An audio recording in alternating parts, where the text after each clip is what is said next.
यद विज्ञानर्पिणायते यद विज्ञानर्पिणायते। पंचप्रवेशी भगवान की एक राधिनाथ भगवान की अंतिम संसर्गति भगवान मेरे समय की आचार्य श्री बुद्ध बुद्ध भगवंत की आचार्य श्री विमल शंकर जी महाराज की आचार्य गुरुदेव सरस्वती शंकर जी महाराज की तीन कलनोत्तर मुनि रथों की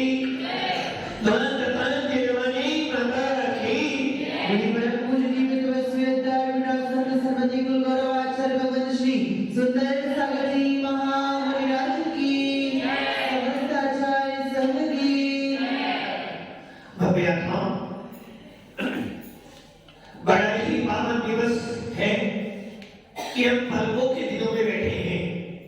16 कारण पर्व चल रहे हैं और भगवान महावीर के शासन की देशना सुन रहे हैं। भगवान महावीर जिनको कोई वीर तो कोई अतिवीर कहता है, जिनको कोई सरस्वती कहता है तो कोई वर्धमान भी कहता है और हम कहते लोग उनको महावीर नाम से ही पुकारते हैं।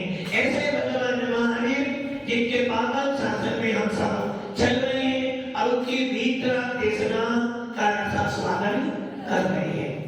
जब भी जीव का कल्याण होगा, जब भी किसी जीव का भला होगा या जब भी कोई जीव मोक्ष में जाएगा तो भीतर शासन से ही जाएगा। कितने ही लोग अपने संप्रदाय बना ले, कितने ही व्यक्ति अपना झुंड बना ले, किंतु जब भी मोक्ष होगा मात्र एक ही उपाय है, वो उपाय है निर्गंथ भेष। बिना निर्गंथ भेष धारण किए मोक्ष मिलने वाला नहीं और बिना रत्नत्रय धारण किए निर्गंथ भेष प्राप्त होना है। इसलिए हमारे ओमा स्वामी जी ने सूत्र बनाया है, सम्यक दर्शन ज्ञानी चारितानि मोक्ष मार्ग। जो इस मार्ग पर चलेगा, जो इस रत्नत्रय का पालन करेगा उसको आत्मा का आनंद आएगा और जिसको आत्मा का आनंद आएगा वो मोक्ष को प्राप्त करेगा। हम सब भी ज्ञानी हैं। कौन है हम सब? ज्ञानी हैं। हम अपने आप को ज्ञानी मानते हैं। हम ज्ञानी है, यदि ज्ञानी नहीं है तो उपदेश सुनना व्यर्थ है। ज्ञानी तो है, अभी ज्ञान नहीं होता तो हम जीव नहीं होते, क्योंकि जीव तत्व के अंदर ही ज्ञान पाया जाता है, अजीव तत्व के अंदर ज्ञान नहीं पाया जाता है। और हम सब लोग कौन है? ज्ञानी हो जीव हो? ज्ञानी नहीं हो, ज्ञानी हो जीव हो, दोनों हो। एक के ऊपर एक फ्री मिल रही है। ये ध्यान रखना, यदि मैं जीव हूं तो ज्ञानी हूं, ज्ञानी हूं तो जीव हूं। जिस प्रकार दूध में घी है, जिस प्रकार शक्कर में मिठास है, वैसे ही आत्मा में ज्ञान है। ज्ञान और आत्मा दोनों अलग अलग नहीं हो सकती। यदि दोनों अलग अलग हो जाएगी तो जीव तत्व का अस्तित्व समाप्त हो जाएगा और यदि जीव का अस्तित्व समाप्त हो जाएगा तो मोक्ष का भी अस्तित्व समाप्त हो जाएगा, क्योंकि मोक्ष जीव को मिलता है और जब भी मोक्ष होता है संसार पूर्वक होता है तो जीव के अभाव हो जाने से मोक्ष का अभाव हुआ और मोक्ष के अभाव हो जाने से संसार का अभाव। और जब संसार का अभाव हो जाएगा ना कर्म बनेगा और ना कर्म छूटेगा। इसलिए मैं जीव आत्मा कौन? मैं कहूं, मैं मतलब मेरी स्वयं की आत्मा, मेरी इस आत्मा के अंदर परमात्मा विद्यमान है। मेरी इस आत्मा के अंदर केवल ज्ञान की ज्योति जल रही है। मेरी इस आत्मा के अंदर अनंत अनंत अनंत अनंत गुण भरे पड़े हैं। जिस दिन मैं अपने अनंत गुणों को जान जाऊंगा उसी दिन मुझे आनंद आएगा। दुकान में परिवार में, खाने पीने में, धन संपत्ति में, राग देश में आनंद। आनंद कहाँ है? आनंद कहाँ है? झलक की आनंद कहाँ है? आनंद, आनंद भी एक वस्तु है, आनंद भी एक वस्तु है। और वस्तु कहाँ मिलेगी? विक्की ने कहाँ मिलेगी? क्या मिलेगी? आनंद तो सिंपल में छोड़ के आए। हाँ, आनंद तो सिंपल में छोड़ आए। आनंद एक वस्तु है, वस्तु कहाँ मिलेगी? सर्वे की कहाँ मिलेगी? मंदिर में नहीं, ये कहाँ मिलेगी? मंदिर में मिलेगी। अभी मंदिर में आनंद नहीं जाता तो ना जाने आप। पुजारी तो सबसे ज्यादा रहता है मंदिर, पुजारी सबसे ज्यादा मंदिर में रहता है, तो वो तो बहुत आनंद है। और जिसका नाम ही आनंद हो। आनंद एक वस्तु है, एक गुण है, और ये गुण ये वस्तु किसी बाजार में, किसी मार्केट में, किसी मॉल में मिलने वाली नहीं है। इस वस्तु का स्वामी मात्र जीव तत्व है। उसका एड्रेस क्या है? जायक आत्मा। उस जायक आत्मा के अंदर आनंद ही आनंद भरा हुआ है। मात्र आपको अपने अंदर के आत्मा को देखना है।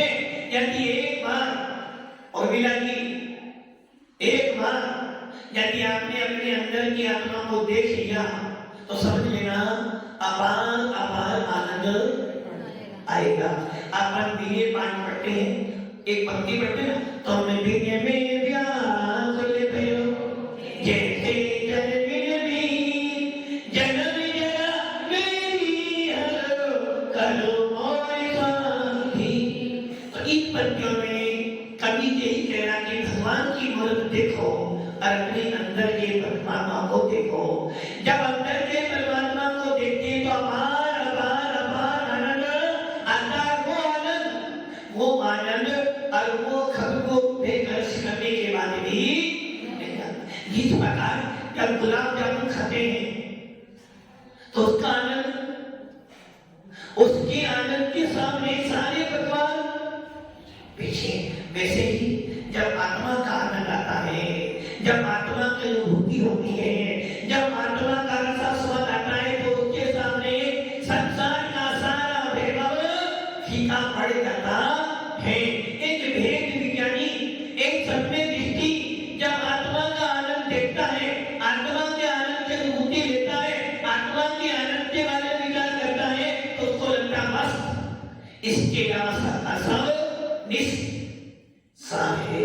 जो कुछ सार है आत्मा का आनंद है। और ऐसे सार में, ऐसे आत्मा के आनंद में, ऐसी आत्मा के अंदर जो अनुभूति लेता है, जो रुचि करता है, जो प्रतीति करता है, जो श्रद्धा करता है, वही भेद विज्ञानी सरापक मोक्ष होता है। हम सब भी मोक्ष हैं, हम सब भी मोक्ष को प्राप्त करने की भावना रखते हैं। थोड़ा और शांत करें तो मोक्ष में प्राप्त हो जाएगा। राजा दशरथ विचार कर रहा था। राजा दशरथ विचार कर रहा था, राज सिंहासन पर बैठा हुआ था। बैठे बैठे ही जैसे अशोक जी यहाँ बैठे हो, अचानक कोई मित्र आ जाए, अरे मित्र मैं बड़ी दुविधा में पड़ा हुआ हूँ, मेरा सहयोग करो। अशोक जी तुरंत सहयोग करने के लिए तैयार। विक्की भैया को मालूम पड़े कि कोई भैया जी बहुत टेंशन में है, तो क्या करेंगे? तुरंत साधर्मी का साथ में लिखेंगे। राजा दशरथ बैठे हुए थे, अचानक राजा के ना समाचार मिलता है कि हे मित्र, मेरे देश पर, मेरे राज्य पर मलेच्छों ने हमला कर दिया है। मैं चाहता हूं कि तुम आकर मेरा सहयोग करें। राजा दशरथ सुनते और तुरंत युद्ध के लिए तैयार हो जाते हैं।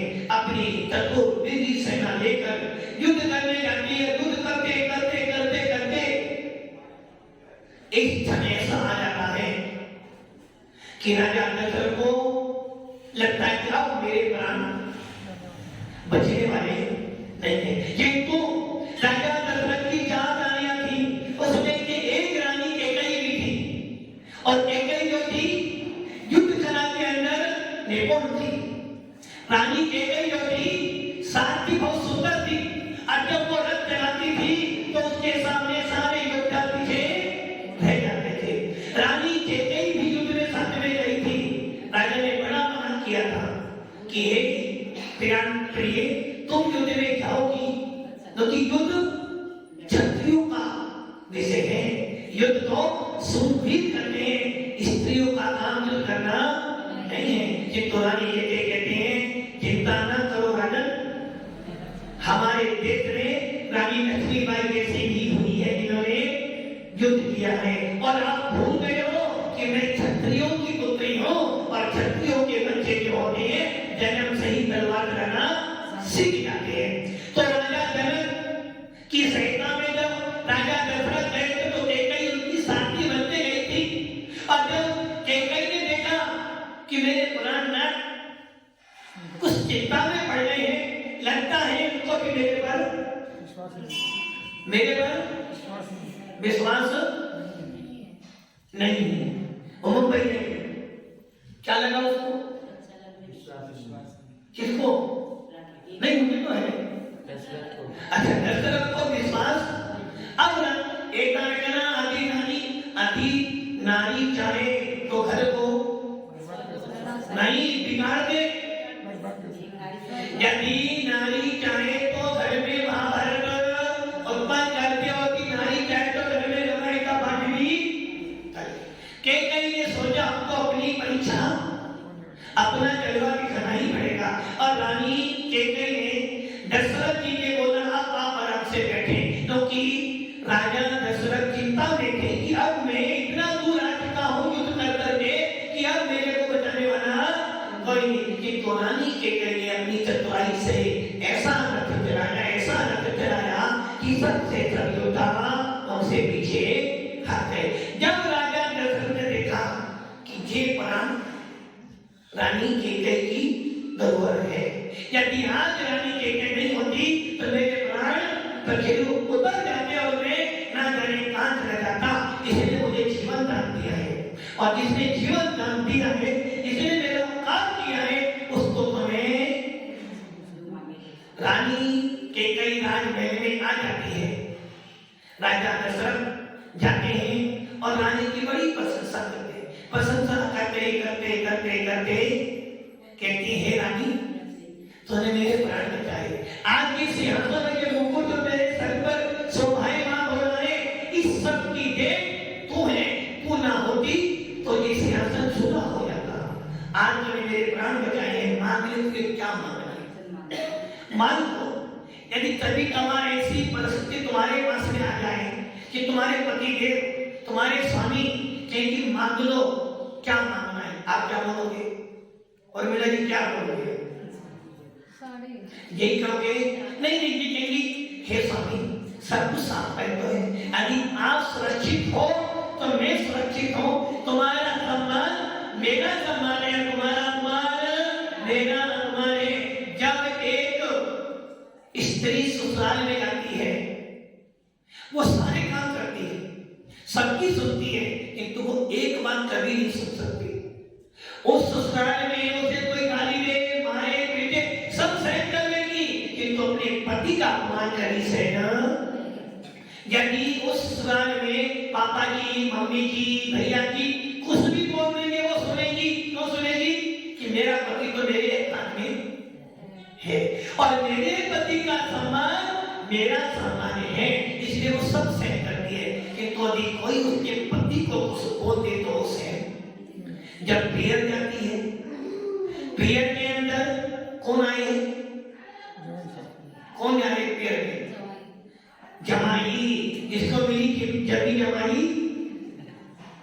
अब जब प्रेयर जाती है, प्रेयर के अंदर घर लड़की का है, तो सम्मान किसका जाती हो?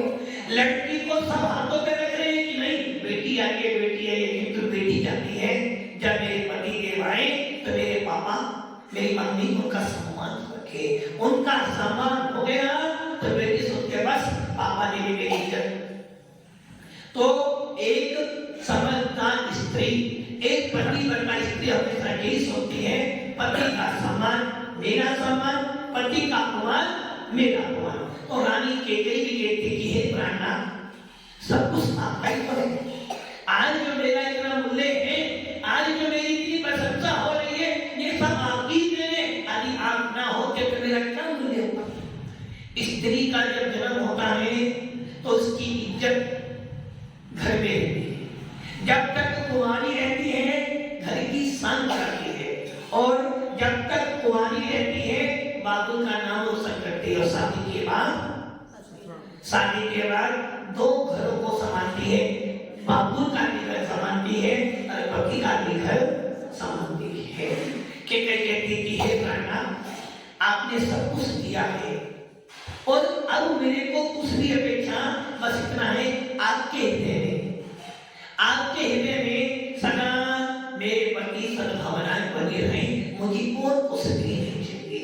जो कि यदि नौकर मालिक की दृष्टि से गिर जाए तो नौकर का जीना बेकार है, यदि पुत्र पिता की दृष्टि से गिर जाए तो पुत्र का जीना मरने के समान है, और यदि पुत्र की दृष्टि में पिता गिर जाए तो पिता का मूल्य।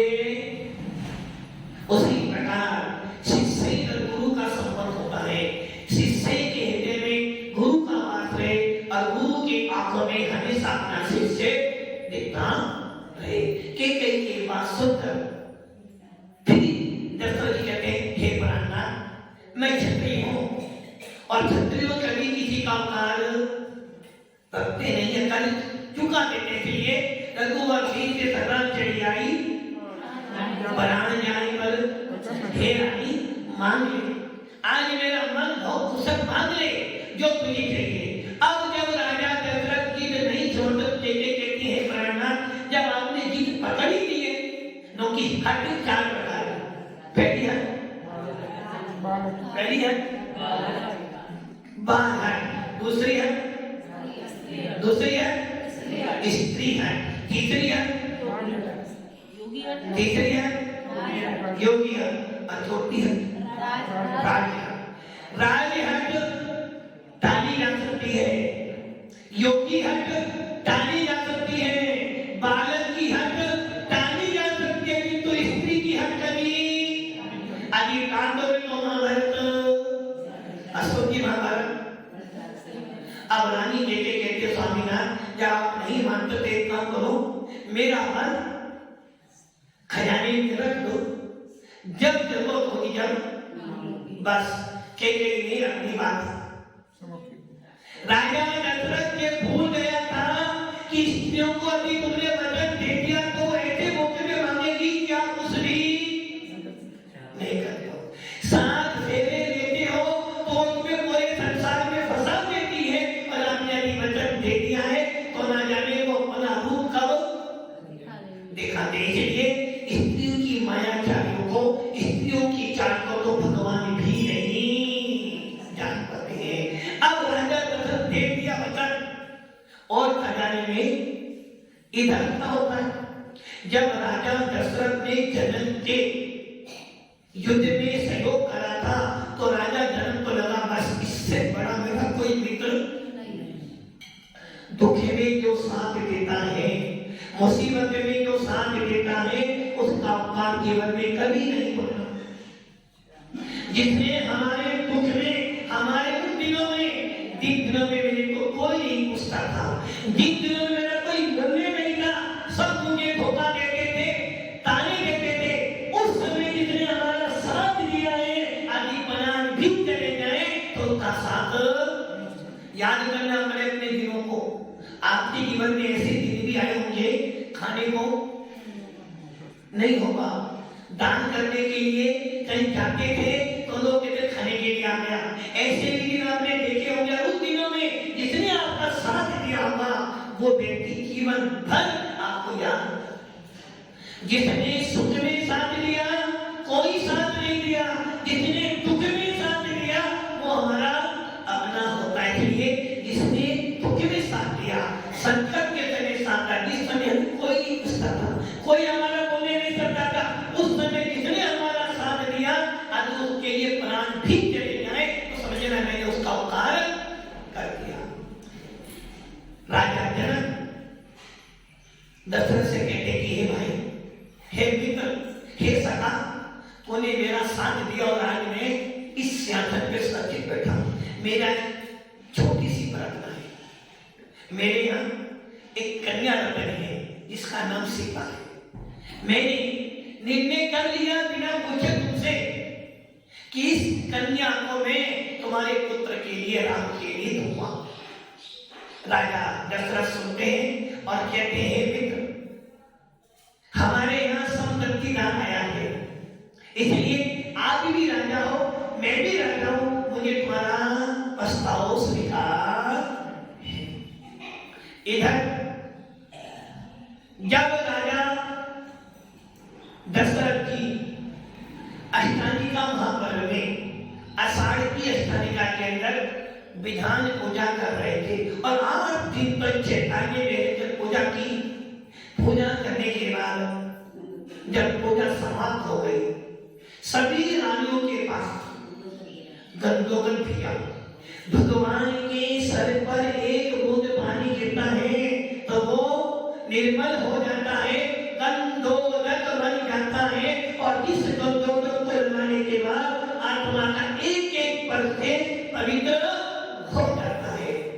राजा ने चारों रानियों के लिए गंधोदक पीता, किंतु एक रानी थोड़ी दूर थी और उसने क्या किया, दासी को बुलाया और उसको गंधोदक का पात्र दे दिया। बोला कि दशरथ जी ने आपके लिए जिनेंद्र देव का अभिषेक भेजा है, इसको लगाने से सारे लोग दूर हो गए।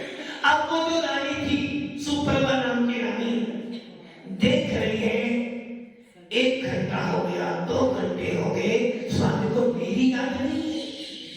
और रानियों के महलों में तो बाजे बज रहे हैं, ढोल बज रहा है, शोर बज रहा है कि राजा ने, परानाथ ने जिनेंद्र देव का गंधोदक भेजा है, उसको बहुत प्यार लगा है। और मेरे को तो राजा दशरथ तो, जिनको मुझे बहुत जानते थे, मेरे पास तो समाचार ही नहीं लिया और तीनों रानियों के महलों में ढोल बज रहा है। लगता है शादी को अब मेरी जरूरत। अब वो सोचती है जब स्वामी को मेरी जरूरत नहीं, क्योंकि स्त्री का 2 ही घर होते हैं, या तो पियर या फिर ससुराल। एक तरफ भाई होता है तो एक तरफ पति हो।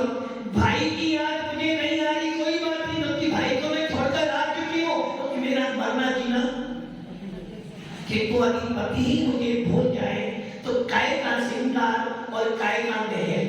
अब वो रानी सोचती है बस अब तो मैं जीना होता ना, जीवन में होता है ना, जब पति देव ना सुने तो लगता बस अब कोई शादी हमको आजकल भले ना हो, पहले तो आप तो सीधा तलाक। यदि पति जरा सा कुछ बोल दे, सुनो जी मैं भी कमाती हूँ, रखो मैं भी देखते हैं। रानी को सोचती है कि मेरे पति देव ने, मेरे स्वामीनाथ मुझसे कहते कि मैं तुम्हें बहुत प्रेम करता हूँ, किंतु आज मुझे भूल गए और सब रानियों के पास तो समाचार भेज दिया और मेरी अभागी के पास कुछ नहीं भेजा। तुरंत को भवन में बैठ जाती है, दासी को बुलाती हो, कहती है मुझे जहर लाकर दे दो। दासी सुनती है और बड़ी अचंभा करती है, किंतु दासी को रानी के आदेश का पालन करने वाली होती है, तुरंत जानती है और जहर लाने चली जाती। इतने में ही राजा दशरथ धीरे धीरे धीरे रानी के महल में जाते हैं और देखते रानी को ज्वालामुखी तरह बैठे, इतनी शांत सुप्रभा नाम के नाम, और कौन भवन में बैठी है। राजा समझ जाता है कुछ ना कुछ तो गड़बड़ी, और पूछता कि हे प्राणों से भी प्रिय क्या बात है, आज तेरा रूप देख के मुझे डर लग रहा है, मैं क्षत्रिय हूँ और मुझसे मुझे डर लग रहा है कि इसका कारण क्या है। तो रानी कहती है रहने दो, मैंने देख लिया, तुमको मेरे से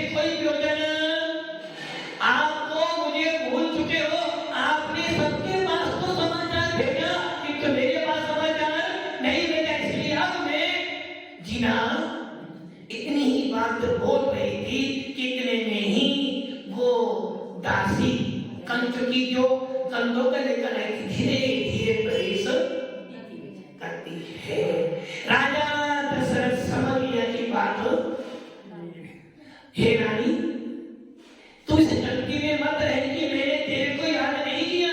मैंने सबसे पहले तेरे लिए ही अभिषेक भेजा था कि तू हे दासी, तुझे अकल नहीं, तुझे नहीं पता कि तुझे जल्दी जाना चाहिए था, तेरे कारण आज अनर्थ हो जाता। दासी कहती है राजन, जरा अपना शरीर देखो और मेरी अवस्था देखो। अभी आप युवा हो, मैं बूढ़ी हो चुकी हूँ, मेरा शरीर जल जल हो चुका है, हाथ पैर कब रहे हैं।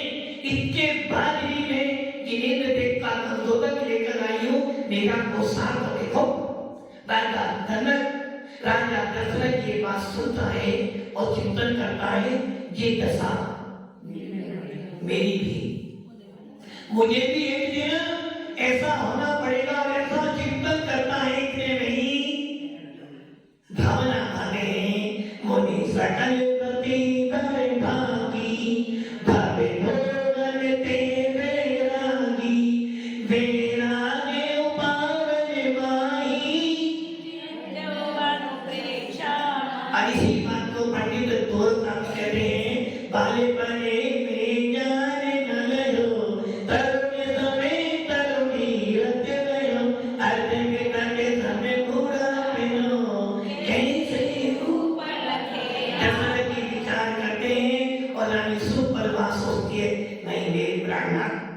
मुझे अभी भी और वो अपना सारा गुस्सा उतार कर देर करती है, किंतु राजा दशरथ जी अपने ही मन में, अपनी ही आत्मा में इतने घुल मिल जाते हैं जब उनको रानी से विरोधन। अब क्या होता है, अब क्या होता है इसको देखेंगे आगे। ओम नमः शिवाय।